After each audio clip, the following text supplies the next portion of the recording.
شکریہ D G H پیار صاحب. آپ سر میرے خیال سے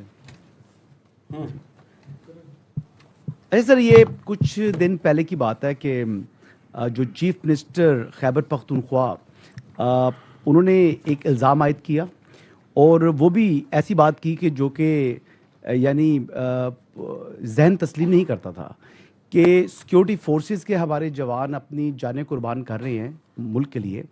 کہتے ہیں مساجد کے اندر کتے باندھتے ہیں، اور جب ہم ان کو کہتے ہیں تو وہ آگے سے کہتے ہیں جی کہ ہم آپ میں اور کتوں میں کوئی تفریق نہیں کرتے. اور اس کے اوپر نہ انہوں نے معذرت کی اور نہ آپ کی جانب سے کوئی اس متعلق جو ہے کوئی رد عمل آیا کہ اتنا یعنی غلیظ قسم کا الزام لگانا وداؤٹ اینی ایویڈنس کہ وہ کون سی مساجد ہیں، وہ کون سا علاقہ ہے، کب کا یہ واقعہ ہے، کتنے واقعات ہیں. انہوں نے مساجد کا ذکر کیا اور انہوں نے کہا کہ کتے باندھتے ہیں.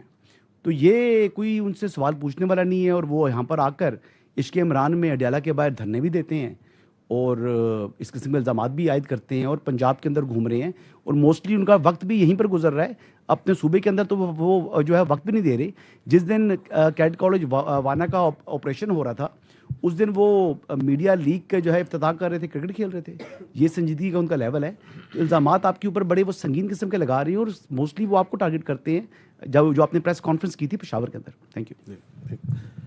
دیکھیں بات یہ، میں آپ سے یہی تو عرض کر رہا ہوں کہ یہ جو پورا بیانیہ میں نے کہا they have a comical obsession with army.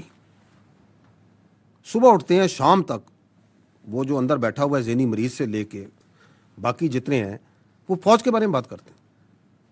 They will not talk about the real issues because that is their whole politics. اور ان کو اس چیز میں کوئی پریشانی نہیں ہے کہ سچ بول رہے ہیں جھوٹ بول رہے ہیں. That's not important to them. آپ کے سامنے میں نے کتنی مثالیں دے دی.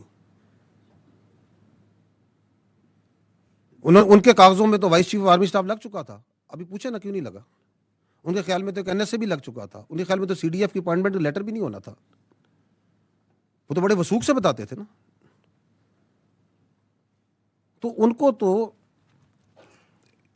ایک مینٹل ایک وہ کہتے ہیں نا ایک ایکو سسٹم میں رکھا جا رہا ہے جہاں پہ ان کی پوری سیاست جو سی ہے وہ فوج کے ارد گرد گھومتی ہے. فوج کے بارے میں بات کرو، فوج کے بارے میں الزامات لگاؤ، فوج کے اوپر ہر چیز ڈالو، بیکاز اپنی گورننس کی طرف کوئی بات نہ کرے. میں نے آپ کو کہا نا کہ one of the reason is, but this is one of the reason, تاکہ میں اپنی لوٹ مار جاری رکھوں، میں اپنی کرپشن جاری رکھوں، میں اپنے رشتہ داروں کو، اپنے بھائیوں کو اور اس پولیٹیکل ٹیرر کرائم نیکسس کو چلاتا رہوں. اس پہ توجہ نہیں لانی. تو ان سب کو جو سا ہے یہ سمجھتے ہیں کہ پاکستان کے عوام نائیو ہے نا، یہ سمجھتے ہیں کہ ہم ان کو بیوقوف بنا سکتے ہیں. تو میں 3 بار یہ بولا، میں دوبارہ بول دیتا ہوں، ایسے نہیں ہوگا. کیونکہ پاکستان کے عوام بہت باشعور ہے میرے بھائی. انہوں نے تو پاکستان کے عوام کو یہی بتایا تھا کہ ملک ڈیفالٹ کر جائے گا، کر گیا. یہ عوام نے کی محنت سے ہوا نا. انہوں نے تو یہ بھی بتایا تھا کہ یہ فوج جو سی ہے یہ لڑ نہیں سکتی، یہ تو صرف سیاست کرتی ہے. تو فوج لڑی یا نہیں لڑی؟ لڑ کے دکھایا. پوری دنیا میں اس کی آواز گئی یا نہیں گئی؟ تو باقی یہ جو کہتے ہیں ان کے لیے میں یہی کہوں گا کہ بارکنگ جو کتا بھونک رہا ہوتا ہے نا اس کے بارے میں جو ہے نا زیادہ پریشان ہونے کی ضرورت نہیں ہوتی. ٹھیک ہے.